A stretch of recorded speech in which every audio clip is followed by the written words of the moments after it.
বয়স্কদের সাথে, অ্যাডাল্টদের সাথে বিষ্ণু ইসা ইসলামের আচরণ কেমন ছিল, বড়দের সাথে কেমন আচরণ করতেন আমরা আসুন দেখি। সাহাবারা তো সবচাইতে বেশি বিষ্ণুনবীর সঙ্গ পেয়েছেন, তাই না? তাদের সাথে কেমন আচরণ ছিল?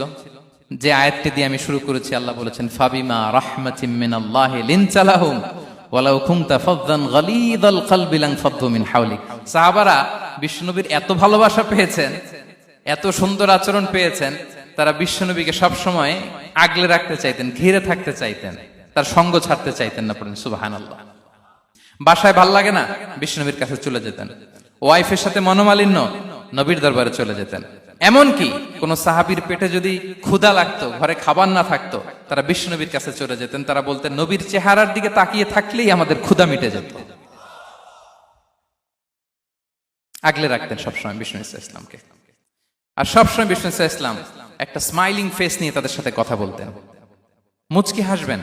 বিষ্ণু বলেন তাবাসসুমুকা ফি ওয়াজহি আখিকা সাদাকা, you smile to your brother, it's a charity. তোমার ভাইয়ের দিকে তাকিয়ে তুমি যে মুচকি হাসো, এটা সাদাকা দেওয়ার সওয়াব কামিয়ে ফেলো তুমি। এবং সাহাবারা বলতেন মা রাআইতু আহাদান আকসারা তাবাসসুমান মিন রাসূলিল্লাহ সাল্লাল্লাহু আলাইহি ওয়াসাল্লাম। বিষ্ণুনবীর চাইতে বেশি কাউকে আমরা কোনোদিন মুচকি হাসি দিতে দেখিনি। মুচকি হাসেন তো আপনারা? মুচকি হাসবেন। হাসলে যদি সাদাকার সওয়াব হয়, তো আমরা মুখ গোমরা করে রাখবো কেন? দেখবেন যিনি মুচকি হাসে তাকে সবাই পছন্দ করে, আর যিনি গোমরা মুখ থাকে তার দেখতে ভালো লাগে। আমার ভালো লাগে না, আপনাদের লাগে? হাসি কিন্তু সংক্রামক, ইতিবাচক ভাবে সংক্রামক। আপনি হাসলে দেখবেন হেসে হেসে কথা বলে, যার সাথে বলতেছেন তারও একটা হাসি। আপনি গোমরা মুখ থাকলে ওই ব্যক্তিও গোমরা মুখ, ঠিক কিনা বলেন? এবং মুচকি হাসলে স্বাস্থ্য ভালো থাকে, মানসিক স্বাস্থ্যের সাথে এটা সম্পর্ক আছে। দেখেন বিষ্ণু ইসা ইসলাম কেমন কনসিডারেট ছিলেন। বিশ্বনবী যদি কারোর সাথে মুসাফা করতেন, ভাই একটু হাত মিলান তো, এই যে ওই লোক হাত সরানোর আগে বিশ্বনবী হাত সরাতেন না। যখন উনি হাতটা টান দিতেন তখন নবী হাত টান দিতেন। কারোর সাথে কথা বলার সময় এইভাবে আর চোখে তাকাতেন না, এইভাবে না। কথা বলতে হইলে ঘুরে তার দিকে হয়ে তাকে সম্মান দিয়ে, রেসপেক্ট দিয়ে কথা শুরু করতেন। কেউ কোনো গুরুত্বপূর্ণ কথা কানে কানে বলতে চাইলে তিনি কথা শেষ না হওয়া পর্যন্ত মাথা সরাতেন না। সুবহানাল্লাহ, আস্তে বলেন।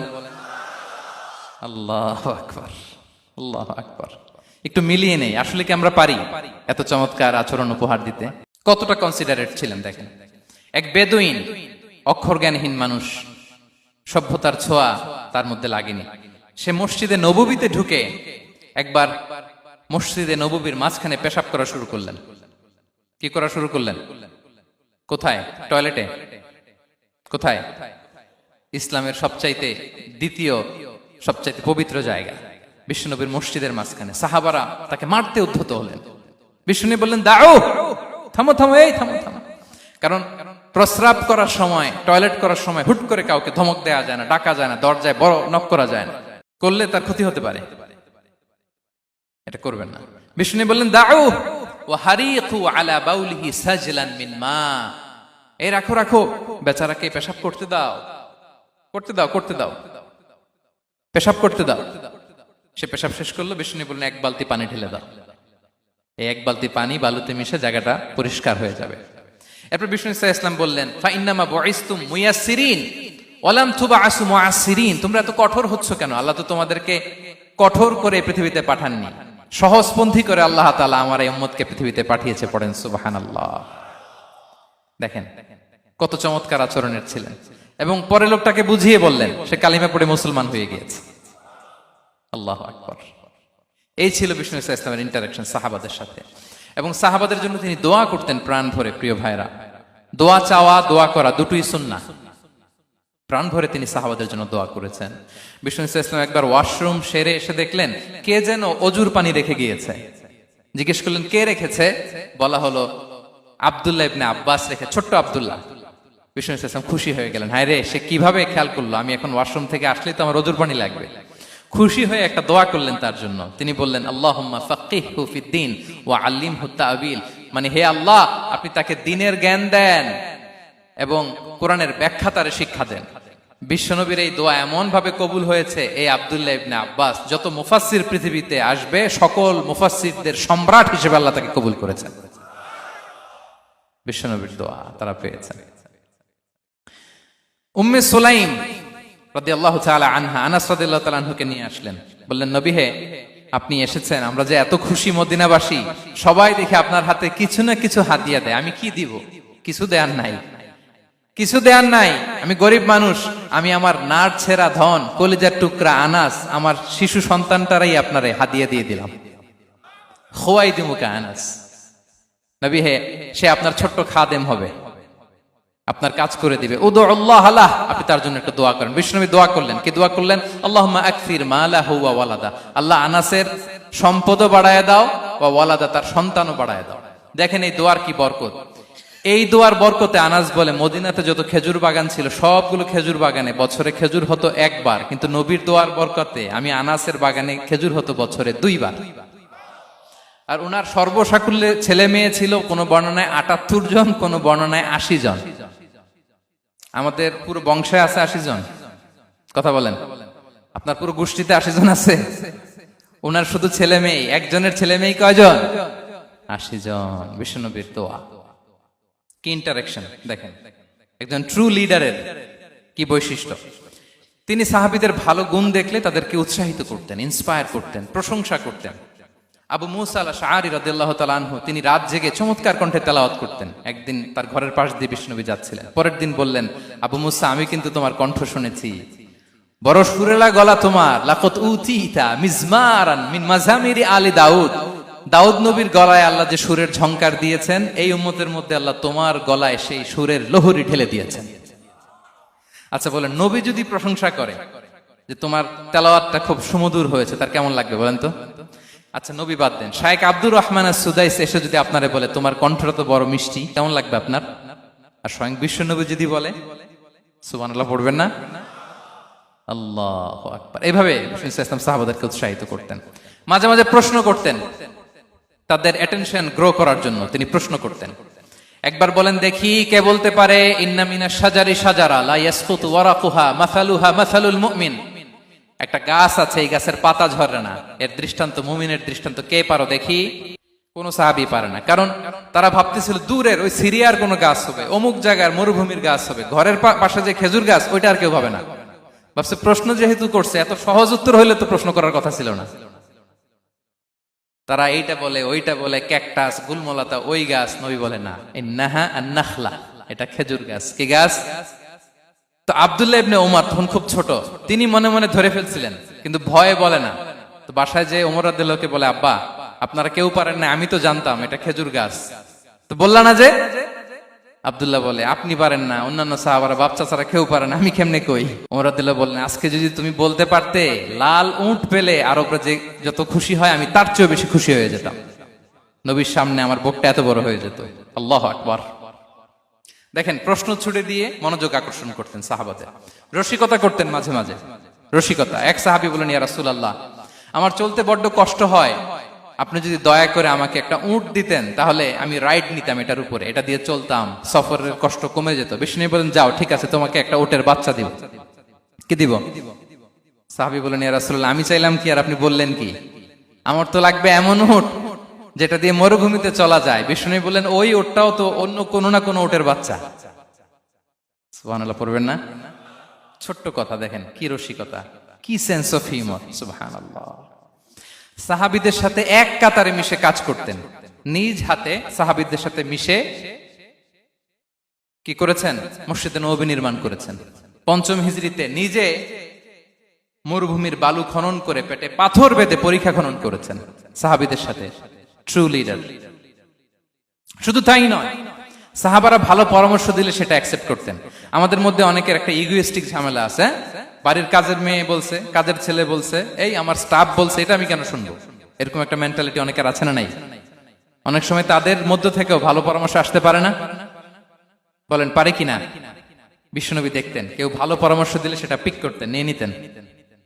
বদরের যুদ্ধে মুসলিম সৈন্যরা কোথায় ক্যাম্প করবে, বিশ্বনবী হঠাৎ একটা জায়গায় ক্যাম্প স্থাপনের নির্দেশনা দিলেন। হাব্বাব ইবনুল মুনজির রাদিয়াল্লাহু তাআলা আনহু, তিনি বললেন, ইয়া রাসূলুল্লাহ, অনুমতি দিলে একটা কথা বলবো। কি কথা? এই যে আপনি ক্যাম্প স্থাপন করলেন এখানে, এটা কি আল্লাহর আদেশে না আপনার ইচ্ছায়?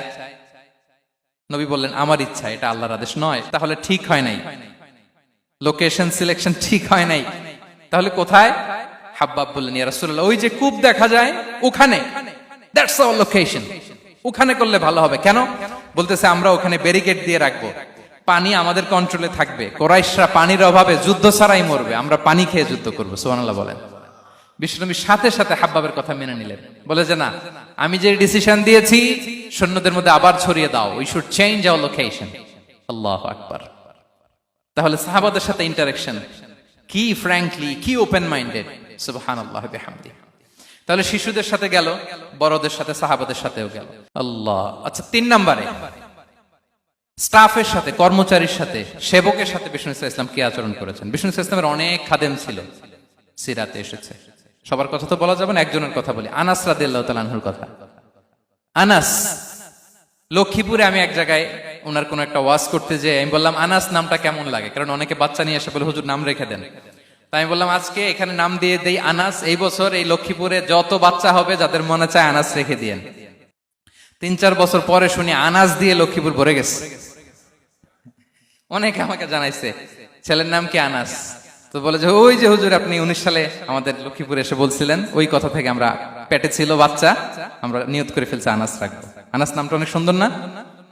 সাহাবাদের নামগুলো চুজ করে করে ছেলেদের নাম রাখবেন। উনি ছিলেন বিষ্ণু ইসলামের খাদেম। কোনদিন তিনি কোন ওনার স্টাফকে, সেবককে, খাদেমকে মারধর করেন নাই, কোনদিন না। আমরা তো পান থেকে চুন খসলে, আল্লাহ, বাংলাদেশে ওই যে লোহার খুন্তি গরম করে কাজের মেয়ের পিঠে শেখা দেয়া হয়, এরকম আছে না নাই? ডাকাত বলেন। মানবাধিকার কর্মী, আবার নারী আন্দোলনের বড় নেত্রী, কিন্তু ঘরের ভেতরে দেখা যায় তার আসল চরিত্র। কারো আসল চরিত্র যদি জানতে চান, কয়েকটা জায়গায় নক করলে জানা যায়। এক হচ্ছে তার বউ, তার ব্যাপারে কি বলে, তার স্ত্রী। এরপর তার ড্রাইভার কি বলে, তার ঘরের কাজের মহিলাটা কি বলে। এদের কাছে নক করলেই আপনি বড় সাহেবের আসল তথ্য পেয়ে যাবেন। কথা বুঝতে পেরেছেন? আনাস রাদিয়াল্লাহু তাআলা আনহু বলেন, খাদিমতুন নাবিয়্যা 10 সিনিন ফামা ক্বালা লি উফ ফামা ক্বালা লি লিমা সানা'তা ওয়ালা লিমা লা সানা'তা। আমি 1 বছর 2 বছর নয়, 10 বছর বিশ্বনবীর খাদেম ছিলাম। আওয়াজ করে বলেন তো কয় বছর? একদিনের জন্য আমার কোনো কাজে বিরক্ত হয়, উহ ইস, আরে, বিরক্ত হয় আমরা এগুলো বলি না? একদিনের জন্য বলে না, একদিন, একটি মুহূর্তের জন্য। এই 10 বছরে একটিবারও পেয়ারা নবীজি বলেন নাই, আনাস এটা কেন করলে? একবারের জন্য বলে নাই, আনাস এটা করলে না কেন? একবারের জন্য তিনি বলেন। আনাস রাদিয়াল্লাহু তাআলা আনহু বলেন, একদিন একটা কাজে, সম্ভবত জুব্বা আনতে আমাকে বিষ্ণু পাঠিয়েছিলেন। আমি ছোট মানুষ, জুব্বা আনতে যে ভুলে আমি মদিনার বাচ্চাদের খেলা দেখতে আরম্ভ করলাম। বাচ্চারা রাস্তায় খেলাধুলা করে না? বিষ্ণুনবী যেটা আনতে পাঠিয়েছে ওইটা না এনে ভুলে, ছোট মানুষ তো, সেও দাঁড়িয়ে দাঁড়িয়ে মদিনার ছেলে মেয়েদের খেলা দেখতেছে। এখন সময়ের পর সময় যায়, ঘন্টার পর ঘন্টা যায়, আনাস তো আর আসে না জুব্বা নিয়ে। বিষ্ণুনবী ভাবলেন, হায় রে, আনাস মনে ভুলে গেছে, যাই নিজের কাজ নিজেই করে নিয়ে আসি। বিষ্ণুনবী বেরোলেন, বেরোই দেখে ওই তো আনাস, আমার আনাস বাচ্চাদের সাথে খেলা দেখতেছে। আমরা হইলে কি করতাম? আমরা হইলে কি? মাইর, ওই যে ডাইরেক্ট মাইর। আল্লাহ, আজকে তোর একদিন কি আমার একদিন না?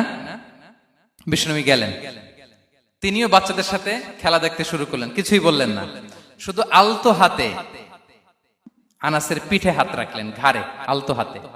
বিষ্ণুনবীর হাতটা রেশমের চেয়েও সফট ছিল। হাত রাখলেন, হাত রাখাতে আনাস রাদিয়াল্লাহু তাআলা আনহু ফানাযারতু ইলাই, তিনি বললেন আমি পিছনের দিকে তাকালাম, বিষ্ণুনবীর দিকে আমি তাকালাম, হঠাৎ করে দেখলাম যে বিষ্ণুনবী।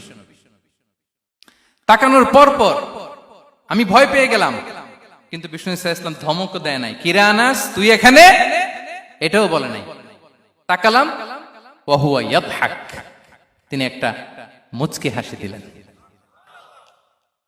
বললেন, আনাস তোমাকে না কাজে পাঠিয়েছিলাম, এখানে কেন?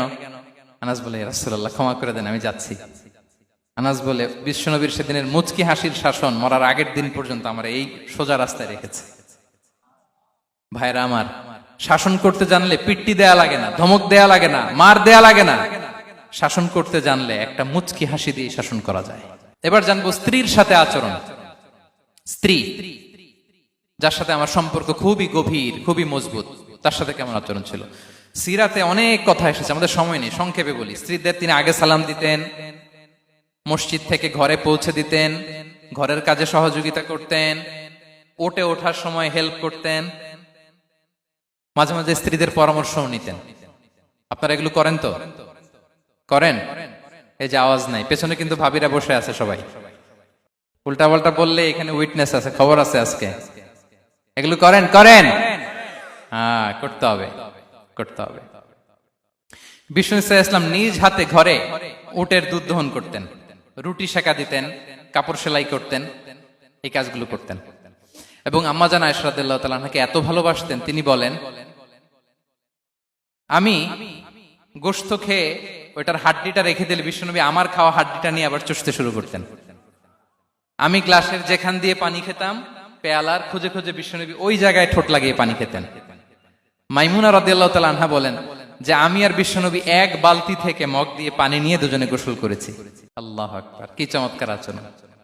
এবং স্ত্রীদের নিয়ে তিনি সফর করতে বেরোতেন। একবার রাত্রিবেলা বিষ্ণু ইসলাম এবং আম্মা জান আয়েশা রাদিয়াল্লাহু তাআলা আনহা, বিষ্ণু বলেন চলো তো আমরা একটু দৌড় দেই, এক্সারসাইজ হয়ে যাবে। দুইজনে দৌড় দিলেন। তখন আম্মা জান আয়েশা রাদিয়াল্লাহু তাআলা আনহা একটু স্লিম ছিলেন, তো দৌড়ে বিশ্বনবী পিছে পড়ে গেলেন, আম্মা জান আয়েশা ফার্স্ট হয়ে গেলেন, আগে চলে গেলেন। বড্ড খুশি, উনি বিশ্বনবীকে হারিয়েছেন। আবার অনেক বছর পরে, তখন সময়ের ব্যবধানে আম্মা জান আয়েশা একটু হেলদি হয়ে গিয়েছেন, আগের মতো আর চিকন নেই। আবার বিশ্বনবী এক রাতে বললেন, আয়েশা চলো আজকেও একটু এক্সারসাইজ করি, দৌড় দেই। দুজন মিলে দৌড় দিলেন। আজকে বিশ্বনবী আর আম্মা জান আয়েশাকে চান্স দেন নাই, তিনি জোরে দৌড়ে আম্মা জান আয়েশাকে রানার আপ করে দিলেন, উনি ফার্স্ট হয়ে গেলেন। এরপর কি বললেন জানেন? সুনান আবু দাউদের হাদিস, তিনি বললেন, ইয়া আয়েশা হাদিহি বিতিলকা সাবকা। দেখেন বিশ্বনবী মনে রাখছেন, নোটে রাখছেন। বিশ্বনবী বললেন, আয়েশা ওই যে এত বছর আগে কোন এক রাতে মরুভূমিতে দৌড়ে আমাকে হারাইছিলা, আজকে ওইটার বদলা নিয়ে নিলাম। তিলকা সাবকা, ওইটার বিনিময়ে এটা। ওই দিন তুমি জিতছিলা, আজকে তোমার উপর আমি জিতে গেলাম। কি হৃদ্যতা ছিল, কি সম্পর্ক ছিল স্ত্রীর সাথে। তাই বলে মনে করবেন না যে কোনো মনোমালিন্য হতো না, হতো। মানবিক যে ব্যাপারগুলো, মাঝে মাঝে একটু ছোটখাটো মিষ্টি ঝগড়া, একটু মনোমালিন্য, এটাও হতো। এবং বিশ্বনবী এটাও টের পেতেন। তিনি বলতেন, আয়েশা ইন্নী লা আ'লামু ইযা কুনতি আলাইয়া গাদবা ওয়া ইযা কুনতি আলাইয়া রাদিয়া। আয়েশা, কখন তুমি আমার উপর রেগে থাকো আর কখন খুশি থাকো, সবটাই কিন্তু আমি টের পাই। আম্মা জান আয়েশা অবাক হলেন, কি করে টের পান? বিশ্বনবী বলেন, যখন তুমি আমার উপর খুশি থাকো তখন দোয়ার সময় বলো লা ওয়া রাব্বি মুহাম্মদ, তুমি বলো হে মুহাম্মদের রব আল্লাহ, মদিনার উপর রহম করেন, আমাদেরকে ক্ষমা করেন। হে মুহাম্মদের রব, আমাদের ক্ষমা করেন, এইভাবে দোয়া করো। আর যখন তুমি রেগে থাকো তখন আমার নামটা মুখ দিয়ে নিতে চাও না, তখন তুমি দোয়াতে বলো লা ওয়া রাব্বি ইব্রাহিম, হে ইব্রাহিমের আল্লাহ, হে ইব্রাহিম নবীর খোদা, আমাদের মাফ করো। তখন তুমি আমার নাম নাও না, কৌশলে আমার নামটা বাদ দাও। আম্মা জান আয়েশা বলেন, ইয়া রাসূলুল্লাহ মা আহজুরু ইল্লা ইসমাক। নবী হে, আমি তো আপনার নামটাই শুধু মুখ থেকে বাদ দেই, আমার হৃদয় থেকে তো কখনো আপনারে বাদ দিতে পারি না। এটা ঠিক, তখন রেগে থাকি, আপনার নামটা মুখে নেই না, কিন্তু হৃদয় থেকে তো আপনাকে সরাতে পারি না। সুবহানাল্লাহ। এই ছিল বিষ্ণুবীর সাথে স্ত্রীদের সম্পর্ক। প্রিয় ভাইরা, আমরা যদি একটু দেখি প্রতিবেশীর সাথে কেমন আচরণ করতেন। নেইবার, বিষ্ণু বলতেন, মান কানা ইউমিনু বিল্লাহি ওয়াল ইয়াউমিল আখিরি ফালইউকরিম দাইফাহ, যে আল্লাহ বিশ্বাস করে, আখিরাতে বিশ্বাস করে, সে যেন প্রতিবেশীকে সম্মান করে। এবং একবার আবু যার আল গিফারি রাদিয়াল্লাহু তাআলা আনহুকে বিষ্ণু ইসলাম বললেন, আবু যার ইদা তাবাখতা মারাকান ফাআকসির মাআ। হে আবু যার, তুমি যদি কখনো ঝোল তরকারি রান্না করো, ঝোলের তরকারি খাইছেন? আপনাদের সাউথ কোরিয়াতে তো বিখ্যাত একটা ঝোলের তরকারি আছে, কি নাম যেন, মাছের মেংথাং। আমরা একটা শব্দ শিখছিলাম, কি যেন বলে, খামসা হামনিদা। কয়েকটা শব্দ শিখাই দিছে ভাইরা আমাকে। তো এই যে নামটা বললাম, ঝোলের মধ্যে ট্যাংরা মাছ, শিং মাছ ঝোল দেয়া একটা তরকারি। তো আবু যার গিফারিকে বিষ্ণু ইসলাম বলেন, ইদা তাবাখতা মারাকান ফাকসির মা। হে আবু যার, কখনো যদি ঝোলের তরকারি রান্না করো, একটু বেশি করে পানি দিও, যাতে করে তোমাদের পাশাপাশি তোমার প্রতিবেশীর সাথে একটু ঝোল শেয়ার করতে পারো। প্রতিবেশীকে এত গুরুত্ব দিতেন। তিনি বলতেন, লাইসাল মুমিন আল্লাযী ইয়াশবা ওয়া জারুহু জাইউন ইলা জামবিহি। সে মুমিন নয় যে পেট পুরে খায় আর তার প্রতিবেশী না খেয়ে রাত যাপন করে, সে মুমিন নয়। দেখেন প্রতিবেশীকে কত গুরুত্ব তিনি দিয়েছেন। বিশ্বনবীর এক ইহুদি প্রতিবেশী ছিল। কোন ধর্মের? সবাই বলেননি, একসাথে আওয়াজ করে বলেন, কোন ধর্মের প্রতিবেশী? ওই ইহুদির এক ছেলে বিশ্বনবীর কিছু কাজ করে দিতেন। অনেকদিন হলো ছেলেটা আসে না, খোঁজ নিলেন, শুনলেন সে অসুস্থ। শুনলেন ইহুদি ছোট্ট ছেলেটা কি, বিশ্বনবী দেখতে গেলেন। মুসলিম শিশুকে দেখতে গেলেন নাকি? কোন ধর্মের শিশু? তার মানে আপনার প্রতিবেশী যদি হিন্দু হয়, বৌদ্ধ হয়, খ্রিস্টান হয়, দ্যাট ডাজন্ট ম্যাটার, আপনি তার বিপদে আপদে পাশে থাকবেন। এটাই ইসলামের শিক্ষা, ঠিক কিনা বলেন? এই যে আপনাদের এখানে বুদ্ধিস্ট নেইবার আছে, হিন্দু নেইবার আছে, খ্রিস্টান নেইবার আছে, তারা বিপদে পড়লে তো আপনার যাওয়ার দরকার নাই, না? যাবেন, খোঁজ খবর নিবেন, ভিজিট করবেন, পাশে দাঁড়াবেন। আপনি যে তাদের খোঁজ খবর নিতেছেন, মুসলিম হয়েও আপনি এত চমৎকার আচরণের, এটা দেখেই অনেকে কালিমা পড়ে মুসলমান হয়ে যাবে। এটাই তো দ্য বিউটি অফ ইসলাম, ইসলামের সৌন্দর্য। বিশ্বনবী হিন্দু মুসলিম ইহুদি বাছান নাই, ছোট্ট ইহুদিটাকে দেখতে গেলেন, যে দেখে হায়রে কাতর হয়ে সে বিছানায় মৃত্যু শয্যায় শুয়ে আছে। বাচ্চাটার মাথায় হাত বুলিয়ে দিলেন, হাত বুলিয়ে বাচ্চাটাকে, ইহুদি বাচ্চাটাকে বললেন, আসলিম, হে শিশু তুমি ইসলাম ধর্ম গ্রহণ করো। এখন ছোট্ট মানুষ, তার বাবা আবার পাশে দাঁড়িয়েছে, আব্বা কি বলে না বলে, সে নাযারা ইলা ওয়াজহি আবি, বাবার দিকে তাকালেন। তা বাবা বলে আতি আবুল কাসিম, মানে বিষ্ণু ইসলামের কুনিয়াত, বড় ছেলে ছিল কাসেম, তাকে বলা হতো আবুল কাসেম। ইহুদি বাবা বলল, মোহাম্মদ যা বলে তাই করো। সাথে সাথে সে পড়ল আশহাদু আল্লাহ ইলাহা ইল্লাল্লাহ ওয়া আশহাদু আন্না মুহাম্মাদুর রাসূলুল্লাহ। বিশ্বনবী বেরোয়ার সময় বললেন, আলহামদুলিল্লাহিল্লাযী আনকাযাহু মিনান নার, প্রশংসা সে আল্লাহর যে একটু আগে জাহান্নামী হওয়ার কথা ছিল, মুহূর্তে কালেমার মধ্য দিয়ে তাকে জান্নাতি বানিয়ে দিলেন। দেখেন প্রতিবেশীর সাথে কি আচরণ। ইহুদি প্রতিবেশীর পাশে দাঁড়িয়েছেন, অসুস্থ, ভিজিট করেছেন। আমরা যেন আমাদের প্রতিবেশীর খোঁজ রাখি। অভুক্ত প্রতিবেশী রেখে আপনি পেট পুরে খেয়ে তাহাজ্জুদ পড়লে ওই তাহাজ্জুদ আল্লাহর দরবারে যাবে না। খবরদার, খবরদার, আমরা যেন প্রতিবেশীর সাথে সুসম্পর্ক রাখি।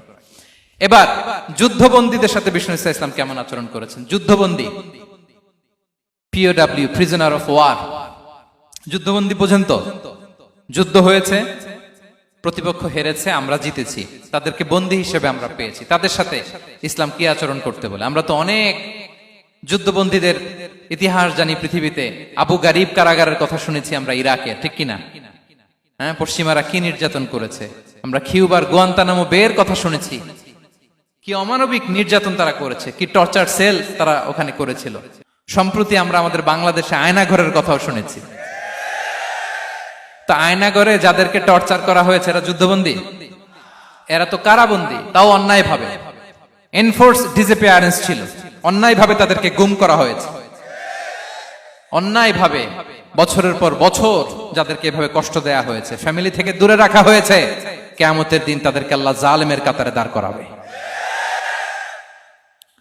ইসলাম কারাবন্দীতে দূরের কথা, যুদ্ধবন্দীদের সাথে ভালো আচরণের কথা বলেছে। আল্লাহ বলেন, ওয়া ইউতঈমুনা আত-তাআমা আলা হুব্বিহি মিসকিনাও ওয়া ইয়াতীমান ওয়া আসীরা। বিশ্বাসীরা গরিব দুঃখীদের যেমনি খাবার খাওয়ায়, যুদ্ধবন্দীদেরও খাবার খাওয়ায়, যুদ্ধবন্দীদেরও খাবার খাওয়ায়। এবং বিষ্ণু বলেছেন, ইস্তাউসু বিল উসারা খায়রা, যুদ্ধবন্দীদের সাথে তোমরা ভালো আচরণ করো। বদরের যুদ্ধে 70 জন বন্দী হয়ে আসলো। বিশ্বনবী 70 জনকে সাহাবাদের মধ্যে ভাগ করে দিলেন, বললেন তোমরা খারাপটা খাবে, বন্দীদেরকে ভালোটা খাওয়াবে। কি নমুনা স্থাপন করেছে ইসলাম। সুমামা ইবনে উসাল রাদিয়াল্লাহু তাআলা আনহু নামে এক যুদ্ধবন্দীর ছোট্ট ঘটনা বলে আমি পয়েন্টটা শেষ করছি। ইয়ামামার বড় লিডার ছিলেন, যুদ্ধবন্দী হয়ে মদিনায় আসলেন, নাম সুমামা ইবনে উসাল রাদিয়াল্লাহু তাআলা আনহু। তখন মুশরিক ছিলেন, যুদ্ধবন্দী হিসেবে আনা হলো। তাকে মসজিদে নববীর পিলারের সাথে রশি দিয়ে বাঁধা হলো। বিষ্ণু বললেন, সুমামা কি অবস্থা তোমার, কেমন লাগে, তোমার সাথে কেমন আচরণ করা হবে বলো। বললেন, মুহাম্মদ তুমি চাইলে মারতেও পারো, বাঁচিয়েও রাখতে পারো। বিষ্ণু বললেন, সুমামা এ দুনিয়াটাই শেষ নয়, আখিরাতে বিশাল এক জগৎ পড়ে আছে। তুমি যদি শাহাদা বাক্য পড়ো আমাদের ভাই হয়ে যাবা, তোমার সেফটি সিকিউরিটির দায়িত্ব আমাদের, আমরা তোমরা সবাই মিলে এক। তারপর একে একে বিশ্বনবী তার সাথে ইসলামের সৌন্দর্যগুলো তুলে ধরলেন। সালাত কি, যাকাত কি, এগুলো বুঝালেন। বাড়িতে যেয়ে বললেন সবচেয়ে ভালো খাবার রান্না করো, একজনকে দিয়ে মসজিদে পাঠালেন। যুদ্ধবন্দীর সাথে কি আচরণ দেখছেন। এরপরের দিন বিশ্বনবী আবার তাকে ইসলামের দাওয়াত দিলেন। এরপর বাড়িতে এসে একজনকে বললেন, যাও আমার ওই উটের দুধ দহন করে তাকে এক পেয়ালা গরম দুধ দিয়ে আস। আমরা জামাইকেও তো এরকম সমাদর করি না, কি বলেন? তৃতীয় দিন বিশ্বনবী আবার খাবার নিয়ে গেলেন, আবার ইসলামকে তুলে ধরলেন। সুমামা তো অবাক, যুদ্ধবন্দীদের সাথে মুসলমানরা এরকম আচরণ করে? 3 দিন ধরে লাগাতার যখন ইসলামকে প্রেজেন্টেশন শেষ, বিষ্ণু বললেন, যাও এবার সুমামা ইবনে উসালের রশিটা খুলে তাকে ছেড়ে দাও। সাহাবারা বললেন, বলেন কি ইয়া রাসূলুল্লাহ, ভয়ঙ্কর, বিশ্বাসঘাতকতা করবে, মেরে ফেলবে আমাদের। বিষ্ণু বললেন, না, আমি যা জানি তোমরা তা জানো না, ছেড়ে দাও। সুমামাকে ছেড়ে দেয়া হলো। সুমামা বের হলেন মসজিদ থেকে, ফিরে তার ভূখণ্ড, তার এলাকা ইয়ামামাতে তিনি গেলেন না। মদিনার মসজিদে নবীর পাশে খেজুর বাগানের পাশে তিনি অজু করলেন, গোসল করলেন, অজু করলেন। এরপর ফিরে এসে বিশ্বনবীর সামনে দাঁড়িয়ে বললেন, আশহাদু আল্লা ইলাহা ইল্লাল্লাহ ওয়া আশহাদু আন্না মুহাম্মাদান আবদুহু ওয়া রাসূলুহু। আমি সাক্ষ্য দিচ্ছি আল্লাহ ছাড়া কোনো ইলাহ নেই, আপনি আল্লাহর প্রেরিত রাসূল। হে মুহাম্মদ, আপনার চাইতে নিকৃষ্ট মানুষ আমার কাছে কেউ ছিল না, কিন্তু এখন থেকে আপনার চাইতে কোনো প্রিয় মানুষ আমার জীবনে নেই। ইসলামের চাইতে নিকৃষ্ট কোনো ধর্ম আমার জানা ছিল না, আজ থেকে ইসলামের চাইতে প্রিয় ধর্ম আমার কাছে নেই। মদিনার চেয়ে নিকৃষ্ট কোনো শহর আমার কাছে ছিল না, সবচেয়ে অপছন্দের শহর, আজ থেকে মদিনার চেয়ে প্রিয় শহর আমার কাছে নেই। দিস ইজ ইসলাম। বিশ্বনবী বললেন, হে নবী, আপনি আমাকে উমরার অনুমতি দিন। তিনি উমরা করতে গেলেন। বিষ্ণু তাকে তালবিয়া শিখিয়ে দিলেন। এই প্রথম কেউ মুসলিম, সুমামা ইবনে উসাল, উনিই প্রথম মুসলিমদের মধ্যে উমরা করেছেন তালবিয়া পড়তে পড়তে, লাব্বাইক আল্লাহুম্মা লাব্বাইক পড়তে পড়তে। উমরা করার শেষে ইয়ামামা থেকে গম আসতো মক্কায়, ওই গম পিষে রুটি বানিয়ে মক্কাবাসী খেয়ে বেঁচে থাকতো। উনি ঘোষণা দিলেন, মুহাম্মাদের অনুমতি ছাড়া ইয়ামামার একটি গমের দানা আজ থেকে মক্কায় পৌঁছবে না। সুবহানাল্লাহ পড়বেন না? এই যে আমেরিকা যে ইকোনমিক স্যাংশন দেয়, এটা শিখছে সুমামা উমামা ইবনে উসাল রাদিয়াল্লাহু তাআলা আনহুর কাছ থেকে। আল্লাহু আকবার। তিনি বললেন, একটা গমের দানা পচবে না, ওনারা আর রুটি খেতে পারে না। গমের দাম বেড়ে গেল। বিষ্ণুর কাছে চিঠি লিখে পাঠালেন, হে মুহাম্মদ, তুমি যদি উমামারে না বলো আমরা না খেয়ে মরবো। পরে বিশ্বনবীর হস্তক্ষেপের মধ্য দিয়ে আবার ইয়ামামা থেকে গম আসা শুরু হয়েছে। সুবহানাল্লাহ পড়েন। প্রিয় ভাইয়েরা, তাহলে বন্দীদের সাথে, যুদ্ধবন্দীদের সাথে বিশ্বনবীর আচরণ কেমন ছিল টের পেয়েছেন? ভিক্ষুকের সাথে কি আচরণ? বিশ্বনবী কখনো না বলতে পারতেন না। কেউ হাত পাতলে কি বলতে পারতেন না? পারতেন না। এক ভিক্ষুক এসে বলে, এই মুহাম্মদ, দাও, তোমার কাছে কি আছে দাও। নবী তখন চাদর পরা ছিলেন। চাদর ধরে এমন জোরে টান দিছেন, বিশ্বনবীর ঘাড়ের চামড়া এখানে ছিঁড়ে গেছে, চামড়ায় দাগ পড়ে গেছে। বিশ্বনবী তার দিকে তাকিয়ে, ওই যে মুচকি হাসির ম্যাজিক, আবার মুচকি হাসি, মুচকি হাসি দিয়ে বললেন, যাও তাকে কিছু দিয়ে দাও। সুবহানাল্লাহ পড়বেন না? আচ্ছা, ভিক্ষা করতে আইসা যদি আপনার জুব্বা ধরে টান মারে, জামার কলার ধরে টান মারে, এই দে, কি করবেন বলেন? ওই যে মায়ের, মানে ডানে ভাই আর কোনো সলিউশন নাই, খালি মায়ের, আইজো মায়ের, খাইলো মায়ের। দেখেন, ভিক্ষা করতে এসে জামা ধরে টান দিয়ে ঘাড়ের চামড়ায় এখানে দাগ ফেলে দিয়েছে, কিন্তু বিশ্বনবী হাসি দিয়ে সলিউশন করলেন। সুবহানাল্লাহ পড়েন। শত্রুদের সাথে তিনি কেমন আচরণ করেছেন? আল্লাহ আল্লাহ আল্লাহ আল্লাহ। তায়েফের ময়দানে রক্তাক্ত হয়েছেন, রক্তাক্ত। পাহাড় রক্ষী ফেরেশতারা বলে, নবী আপনাকে রক্তাক্ত করেছে? তায়েফে কেন গেছিলেন বিশ্বনবী? জমির বায়না করতে না? তায়েফে জমি কিনতে গেছিল না? তায়েফবাসীকে জাহান্নামের আগুন থেকে বাঁচাতে রক্তাক্ত করা হয়েছে। পাহাড় রক্ষী ফেরেশতারা বললেন, নবী একটা আদেশ দেন, দুই দিক থেকে চাপা মেরে পুরো তায়েফবাসীকে মাটির সাথে মিশিয়ে ফেলবো, মাটির সাথে মিশে যাবে। বিশ্বনবী বললেন, না না, তারা হয়তো ঈমান আনে নাই, তাদের ভবিষ্যৎ প্রজন্মের কেউ না কেউ লা ইলাহা পড়বে, কেউ না কেউ লা ইলাহা জপবে, তাই হয়েছে। তায়েফে যদি যান, আল্লাহু আকবার, মসজিদ আর মসজিদ, শান্তি আর শান্তি। আল্লাহু আকবার। উহুদের ময়দানে দাঁত শহীদ হয়েছে, রক্তাক্ত হয়েছে, হেলমেট ভেঙে কপালে পাথর ঢুকেছে। ফেরেশতারা বললেন, আদেশ দেন, উহুদ পাহাড় তাদের ঘাড়ের উপরে বসিয়ে দেন। বিষ্ণু বললেন, না। বিষ্ণু বললেন, না, আল্লাহুম্মা হদি কওমি ফাইন্নাহুম লা ইয়ালামুন। আল্লাহ আমার কওমকে ক্ষমা করে দেন, ওরা বুঝে নাই। দেখেন, শুধু ক্ষমাই চান নাই যে আল্লাহ ওদেরকে মাফ করে দেন, ওদের হয়ে কৈফিয়ত দিয়েছেন আল্লাহকে, এক্সকিউজ দিয়েছেন। আল্লাহ কেন কেন ক্ষমা করবেন? কারণ ওরা বুঝে নাই, এক্সকিউজ দিয়েছেন, তাদের হয়ে কৈফিয়ত দিয়েছেন। এই ছিল শত্রুদের সাথে বিশ্বনবীর আচরণ। যুদ্ধের ময়দানে ঘোষণা দিতেন, খবরদার ওদের নারীদের গায়ে হাত দিবে না, শিশুদের গায়ে হাত দিবে না, গবাদি পশু মারবে না, কোন পাদ্রীর গায়ে হাত দিবে না। গোটা বিশ্বের কেউ কোন যুদ্ধের সেনাপতি যুদ্ধের ময়দানে এমন মানবতা দেখাতে পারে না। চিল্লায় বলেন ঠিক কিনা? অষ্টম হিজরিতে মক্কা বিজয়ের দিন থারথার করে কাঁপছিল কুরাইশরা যে আজকে তো আমাদেরকে ক্যাপিটাল পানিশমেন্ট দিবে, ডেথ পেনাল্টি দিবে। বিষ্ণু বললেন না, লা তাসরিবা আলাইকুমুল ইয়াউম ইযহাবু ফাআনতুমুত তালাকা। 4-5 জনকে তিনি শাস্তি দিয়েছেন, গণহারে শত শত হাজার হাজার পরিবারকে তিনি ক্ষমা করে দিয়েছেন। বললেন তোমরা আমার ভাই, ভাই ভাইয়ের সাথে যেরকম আচরণ করবে, ইউসুফ তার ভাইদের সাথে যা করেছে আমি তাই করব, আমি ক্ষমা করে দিলাম। আল্লাহু আকবার। এ ছিল শত্রুদের সাথে আচরণ। শেষ কথা বলি, শেষ কথা হচ্ছে প্রাণীর সাথে বিশ্বনবীর কেমন আচরণ ছিল। প্রাণীর সাথে একবার এক আনসারের খেজুর বাগানে ঢুকলেন, ঢুকে দেখেন একটা উট কাঁদে। কি কাঁদে? কানে কানে এসে বিশ্বনবীকে কি যেন বলে যায়। বিশ্বনবী রেগে বললেন এই উটের মালিককে? এক আনসারি সাহাবী বললেন ইয়া রাসূলুল্লাহ আমি। বিশ্বনবী বললেন তোমার কি ভয় হয় না আল্লাহর? কলিজার মধ্যে আল্লাহর ভয় নাই? আল্লাহ তাআলা দয়া করে উটের মালিক তোমাকে বানিয়েছে, উট কানে কানে এসে আমাকে বলেছে তুমি তাকে কয়দিন ধরে খাবার দাও নাই, আর তাকে দিয়ে কাজ করিয়েছে অনবরত। খবরদার, কিয়ামতের দিন আল্লাহ তাআলা জালিমের কাতারে তোমাকে দাঁড় করাবে। প্রাণীর জন্য বিষ্ণু সাল্লাল্লাহু আলাইহি ওয়াসাল্লাম কত দয়াদ্র ছিলেন। জবাই করার সময় বিষ্ণু বলতেন ইহসানের সাথে জবাই করো, ছুরি ধারালো করে রাখো। কোরবানির সময় আমরা প্রাণীটাকে কি করি? আদর করি না, মেরে ফেলি। বলেন তো, জবাই করা মানে কি? মেরে ফেলতেছি। বিষ্ণু বলেন ইদা কাতালতুম ফাহসিনুল কিতলা, মারবা ঠিক আছে কিন্তু মন মতো না, ইহসানের সাথে কতল করো। ওয়ালিয়ুহিদ্দা আহাদুকুম শাফরাতাহু ওয়ালইয়ারিহ যাবিহাতাহু, ছুরিটাকে ধার করে রাখো যাতে করে খুব সহজে তার রুহটা বের হয়ে যায়। সুবহানাল্লাহ। দেখেন আমরা নিজেদের সাথে একটু মিলাই। বাংলাদেশে দেখেন তো, কুকুর একটা দেখলে আমরা কি করি? হ্যাঁ, হয় লাথি নয় একটা ঢিল। বিড়াল দেখলে কি করি? হয় দাবরানি দেই নয় দৌড়ানি দেই। এরকম আছে না নাই? উন্নত দেশগুলোতে দেখবেন রাস্তার মাঝখানে একটা ছোট্ট সাপ, পুরো হাইওয়েতে সবগুলো গাড়ি থেমে গিয়েছে একটা হাঁসের বাচ্চা বাঁচানোর জন্য, একটা সাপের বাচ্চা বাঁচানোর জন্য। আর আমরা পাখির মতো মানুষকে গুলি করে মারি। মানুষকে আমরা গুলি করে মারি পাখির মতো নির্বিচারে। প্রিয় ভাইরা, বিষ্ণু ইসলাম প্রাণীর প্রতি আমাদেরকে দয়াদ্র হতে বলেছেন। তাহলে বিশ্বনবীর আচরণ কেমন ছিল একটা ওভারঅল ধারণা আপনারা পেয়েছেন প্রিয় ভাইরা? হ্যাঁ, শিশুদের সাথে কোমল আচরণ করবেন তো আপনারা? আদর করবেন, চুমু দিবেন, কোলে নিবেন। হ্যাঁ, ভুল করলে শুধরে দিবেন, পারবেন? বড়দেরকে আগে সালাম দিবেন তো?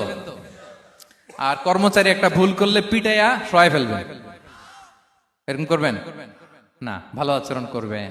স্ত্রীর সাথে কেমন আচরণ করবেন? হ্যাঁ, মাধুর্যপূর্ণ আচরণ। ওই একজন কয় হুজুর নাই।